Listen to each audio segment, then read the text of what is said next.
Everybody's been asking me about the Tide Wee boots and how they held up, and I really never wanted to answer that till the end of the season because I wanted to see how they lasted a season.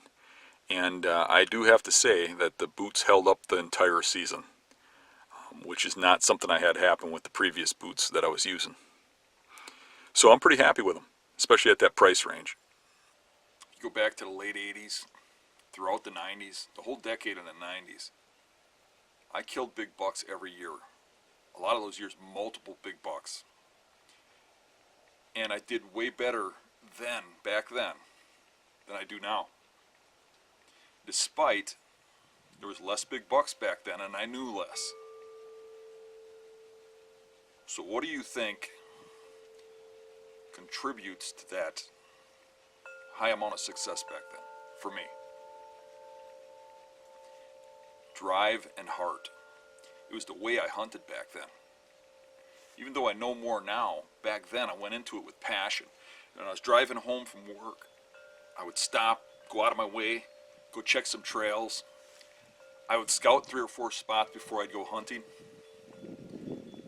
Where now I find myself more getting into the routine of just going to spots and hunting them. And I noticed over this last week, really trying to get it done here on the final days, I realized I'm hunting the way I used to. I need to do more of that. Going out and finding sign and scouting several places and then picking the best one and going in for the kill. It's sparking a little fire in me from the past. That drive, that's what you need to get it done. I notice a lot of guys talk to me and they can recite the playbook of the beast. They know how to get close to the beds, they know how to find the bedding, they can tell you where the beds are, but they can't kill a deer worth a damn. And I'm telling you, it's the heart. You need to want it. You need to really, really want it. I looked at several spots and ended up liking a spot where the deer were crossing the road and going into a cut cornfield and feeding on the remnants of corn, digging it out of the snow.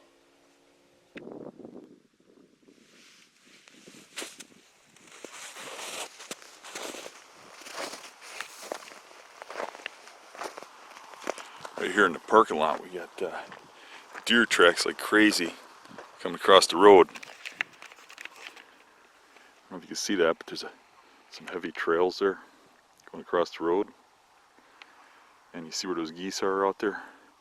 All the corn that was dropped during harvesting is being picked through. You can see where the deer were digging with their hooves and digging up the corn cobs and eating it. And now the geese are landing there picking up the remnants. But these deer are coming back and forth daily. And there's some big tracks in here. Come right through where the car is parked. Funny. This might be my last chance. I'm out hitting it hard, scouting all over the place. The season ends tomorrow. I might be able to hunt tomorrow, but it's a long shot. I got some stuff going on with work and stuff. But I might try. So I'm putting in an effort today. I've hunted 100 sits this year. And the chances of this being the one that pays off are pretty slim, but I'm going to try. It was the last day I'd get to hunt. I was pretty sure I wasn't going to be able to go out Friday, so I really went on a mission Thursday. I was going to find some sign, I was going to get on some deer, and I was going to kill one. It'd be great if I killed a big buck, but I would be happy to get a big doe. I just wanted to end the season with a kill. I can fit my whole hand in that track. That's a good one. So, snow's crunchy though. It's frozen.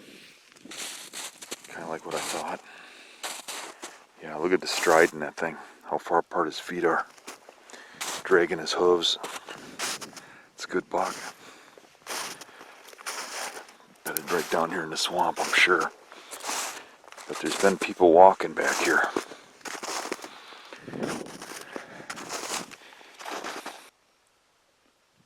So this is real close to the spot where we spooked him the other day, but now we got a wind blowing like this. The deer tracks are still here, so I don't think I spooked him too bad. But that big buck track is haunting me, making me want to go in here. With this crunchy snow, I don't think we can get to the tree over there, which is where I wanted to go. But I think I could get right here on the ground and pile up right behind this dirt pile. They seem to be coming along here and along here. If they go around the tree that way, it might be tough. But if I got it hidden right in here, if I could do it without being seen, everything should come out within range. But I gotta try and be quiet. The snow is so crunchy, it's giving me away. I know those deer are close.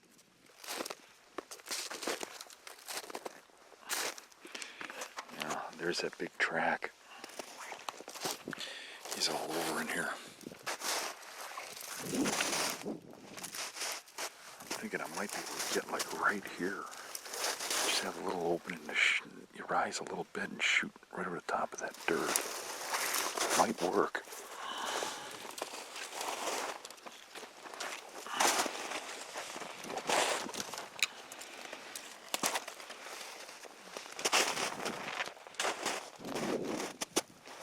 So if I sat on that chair right here, just get it down and cut a hole so I could just rise up and shoot him here. Yeah, this might work. Might work. I could make a little opening that way if they got around me. The wind's like this.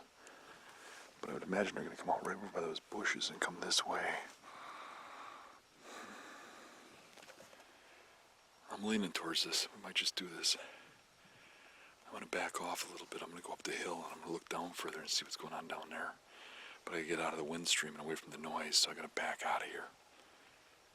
Pretty good chance we'll end up right back here with a chair.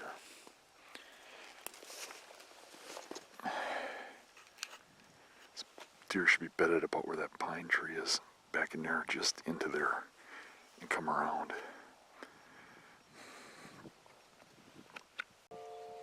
I ended up looking at several areas. I really put some boot leather down, but I kept going back. I needed to sit behind that fallen tree. Well, I got in here, I'm all cozied in. I got this as a blockade. I believe the deer are bedded over there. They're going to come around this corner and out of these cattails. And there's probably a good chance they see me. I'm as camouflaged as I can be. It is dead quiet out here. I'd just be as motionless as possible till I got a shot. There's a real good trail going through right here with big buck tracks on it. And a few of them go around over here. That's downwind. But I should have them when they come out over here. And there's even big tracks right underneath me. That track over there is huge. And you can see where he came through here and brushed some of his hair off on these briars. But there's a ton of deer sign over here.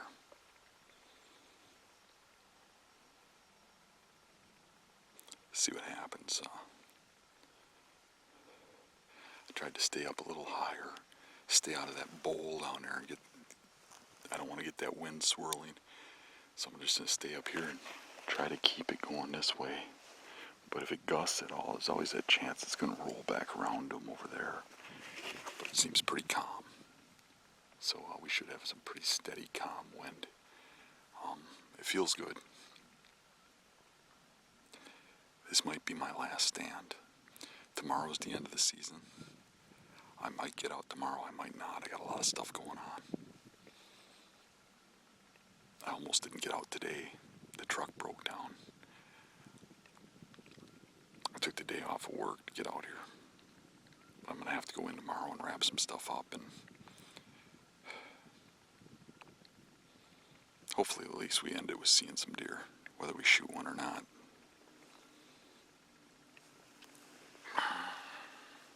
Tried to camouflage everything I got. I even put white shirts over the chair I'm on.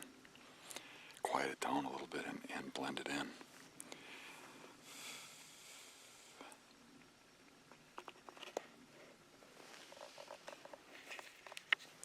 I can envision shooting right through here.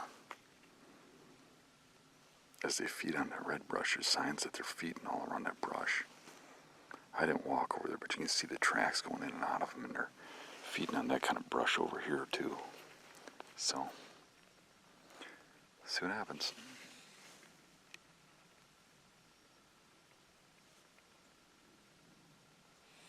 What is nice too is I think there's a lot of deer down here along this swamp edge, and they might come out and go over the hill. And if I could spot them over there, we could always move over there if we got tomorrow, or we can put Rick over there. Rick's itching to hunt tomorrow. Even if I can't get out, we can put him over there. If something moves over there. And if I don't shoot nothing. If I shoot something, this whole area is going to be burnt up.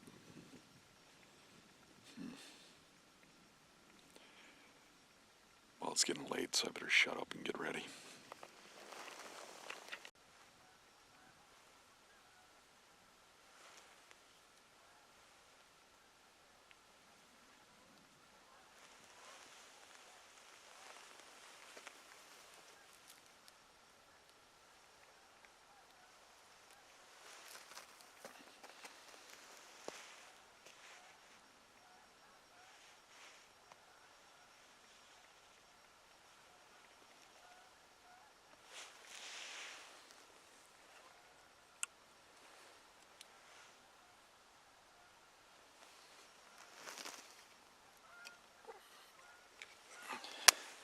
I always like to make sure I'm not going to have any drawing problems, especially when I'm on the ground like this.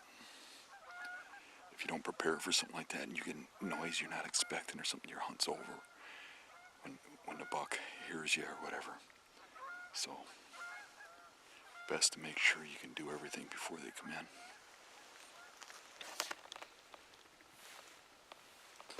Sometimes you got no choice. You got to get off the ground like this because there just isn't trees in here. You know, it's just brush. And this is where you got to be to get them in daylight. It's kind of funny because it's such an overlooked spot. Right there where you see the light through those trees is the road. That's about 80 yards. And I just had 2 people walk a dog past.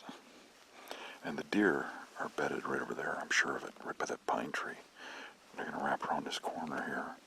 And hopefully they keep their attention on the road where people walk. But, you know, this tree here would have been perfect. But it ain't here no more. So instead I'm hiding behind this deadfall. And you can see where all the deer are going through here. Even a big one over there. See his hair were pulled off in the briars. So when they come out, I'm going to try and get a shot right through here. Or over here, but the wind's blowing like this. It's just off for over there. But they might come out of there too. There's some good bedding over there, but I'm expecting them over there.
I'm not sure what happened. It looked like my arrow hit a branch that I can't see in the low light. But the deer was only 5 yards from me. I don't know if it got off camera or not, but it was right there, 5 yards. And when I shot, it looked like my arrow hit something. I'm not sure if I hit the deer or not. It sounded like it crashed over there, but it looked like maybe the arrow deflected and missed.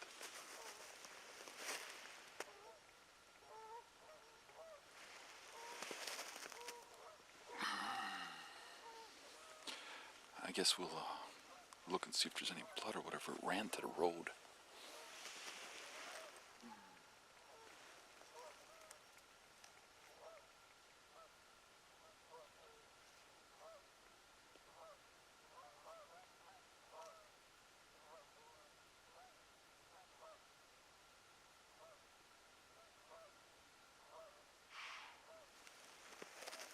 Well, I don't think I got it. I see it running across the field over there.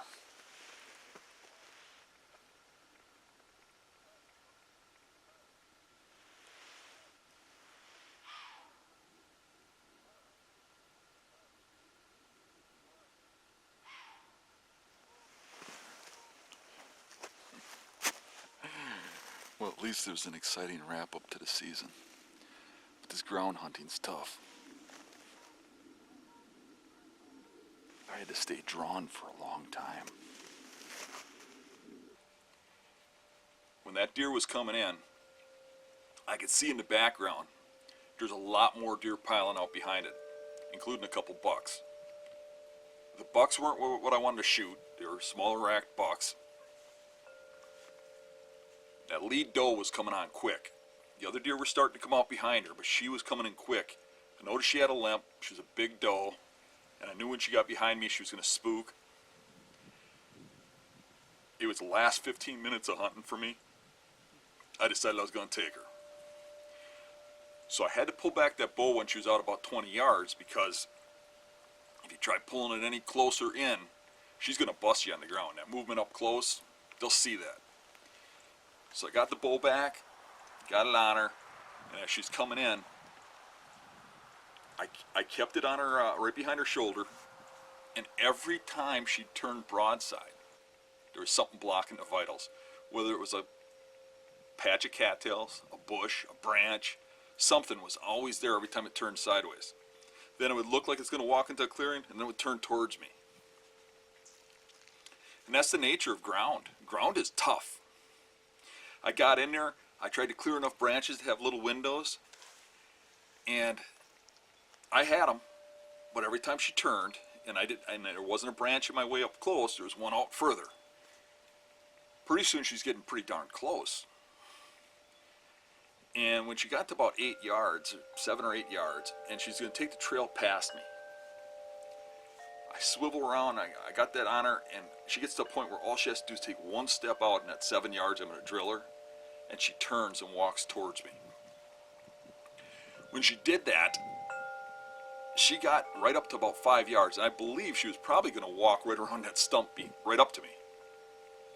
But at 5 yards, she noticed me, and she did one of these numbers. And you know she's going to run. So I put that pin right here, and I was real confident at 5 yards I'd drop her in her tracks. When I shot, just for a second I saw the arrow flutter, and I didn't know what happened, but I knew she didn't drop. When I got home and I looked over the footage, you can see a limb right in front of my bow, as big around as a toothpick, a little wiry limb. My line of sight is through the peep and the pin, and the arrow's down here. The arrow hit that little limb, that little stick, and flew off sideways.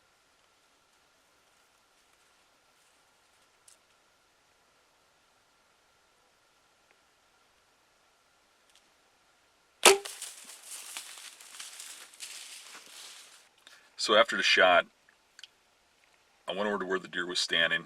I found a little bit of hair, cut hair, on the ground on the trail. It was dark, back type hair. And I found the arrow in the brush beyond. It had a little bit of meat in the broadhead, a little bit of blood on it. It looked like it passed through something, but more meaty, not as much blood. I went back and followed the deer's running tracks, followed all the way to where it stopped before it crossed the road at 80 yards. And there was a little bit of blood in the snow there. It crossed the road. I followed it across the open fields for about a half mile. It was a drop or two of blood every 5 or 10 yards, and got even sparser when it got to the other end. When it was walking, it would drip every 4 or 5 feet. When it was running, you wouldn't find it for 10, 15 yards. You'd find a drop of blood, and that's in snow. It entered the woods over there onto some private land where the landowners don't like me too much, so I didn't go over there. And at that point, when it got a half mile, I knew it was going to make it. I went back and checked the video footage over, and that arrow missed its mark by quite a bit when it hit that branch. It fluttered off like this and hit it kind of right alongside the shoulder into the back straps and through the back straps and beyond. Not a lethal hit. I'd have rather had a clean miss, but I don't think I really hurt her. What an ending to a season. I mean, it really mirrored my whole season. It's been a season full of missed opportunities. For those of you coming to the workshop next weekend, where we did this hunt is one of the places that we're going to focus on during the workshop. So we're going to go over this, the bedding there, the setup, and should be fun. For those of you that don't know anything about the workshop, look into it. It's a good time, and we still have a lot of openings. See ya.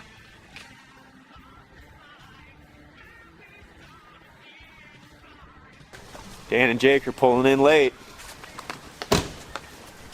All right. Must mean they've got a story at least. Yeah. Now we're awfully late. You got your lucky shirt on. Yeah. You got something to show us? You holding out on us or what? Go.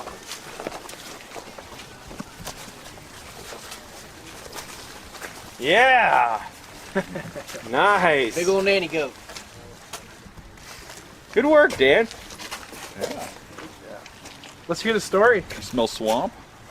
Yeah. Dope. I was gonna say she looks a little wet. What's the deal? She died in the lake. She died in the lake? Did it make you get it, Jake? Or? We had to go in after. Well, both of you came out. Swamp must not like the taste. Good of job, that brother. much. Congratulations. Awesome. Michigan Nanner. Nice.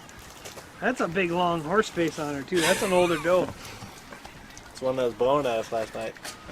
She got a marker on her I've been waiting for. If she blows, she goes.